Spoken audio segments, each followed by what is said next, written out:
अजितदादांनी कोट्यावधी रुपये उचलणाऱ्यांवर इतकं प्रेम करू नये, सुरेश धस यांचा टोला.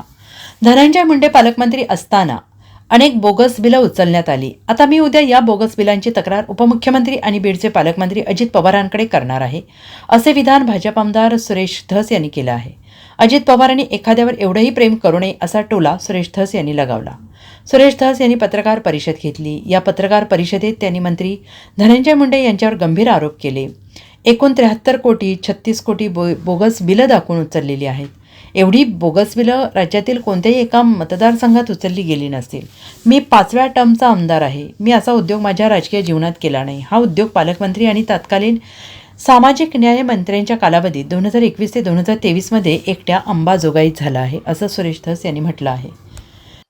मी ज्या तारखा सांगितलेल्या आहेत तुम्हाला, सुरुवातीची तारीख आहे 13/12/2021 पासून 13/12/2021 बरं का. 2021, 22 आणि 2023 जोपर्यंत सरकार होतं त्या सरकारच्या कालावधीत मी जे आकडे सांगितले, एक पहिलं 37 कोटी 70 लाख रुपये बोगस उचलले, दुसरे 14 कोटी 46 लाख रुपये आणि 16 कोटी 20 लाख रुपये आणि 5 कोटी रुपये बर्दापूर पूसवरती, असे एकूण 73 कोटी 36 लाख रुपये बोगस बिले उचललेली आहेत. या एवढं बोगस बिलं मला वाटतं महाराष्ट्रातल्या कोणत्याही एका मतदारसंघात उचलले गेले नसतील. मी 5व्या टर्मचा आमदार आहे. मी असं कधी काही उद्योग माझ्या स्वतःच्या राजकीय जीवनामध्ये कधी केलेला नाही. हा एवढा मोठा उद्योग माननीय पालकमंत्री आणि तत्कालीन, मला वाटतं त्यांच्याकडे कोणतं खातं होतं, सामाजिक न्याय मंत्र्यांच्या कालावधीत आणि पालकमंत्र्यांच्या कालावधीत 2021 ते 23 या कालावधीत एकट्या अंबाजोगाई सार्वजनिक बांधकाम विभाग मधून 73 कोटी 36 लाख रुपयाची बोगस बिलं उचललेली आहे. या कामांच्या याद्या माझ्याकडे आहेत. 1, 2 आणि 3 फायली मी केलेल्या आहेत वेगवेगळ्या. हेड बी वेगवेगळे आहे. डीपीडीसीचे किती उचलले, राज्य सरकारच्या एसआरचे किती उचलले आणि बाकीचे किती उचलले, हे याच्या पीडीएफ आहेत. झेरॉक्स काढून याद्या देण्यापेक्षा पीडीएफच तुम्हाला देतो.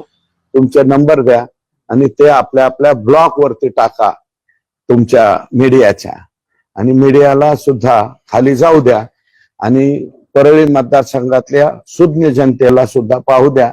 या कामावर या कालावधीत या कामावर इथे काम झालती का.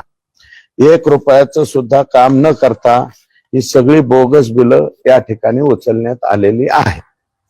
सुरेश धस काय बोलते मला इथं देणे घेणं नाही असं बोलत तुमच्याबद्दल एकेरी भाषेत त्यांनी वक्तव्य केलं. अजित पवार ते बोलू शकतात.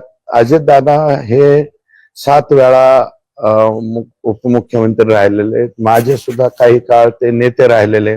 सुरेश धस ते मला म्हणू शकतात, माझा एकेरी उल्लेख करू शकतात. त्यांचं माझ्यापेक्षा वय जास्त आहे.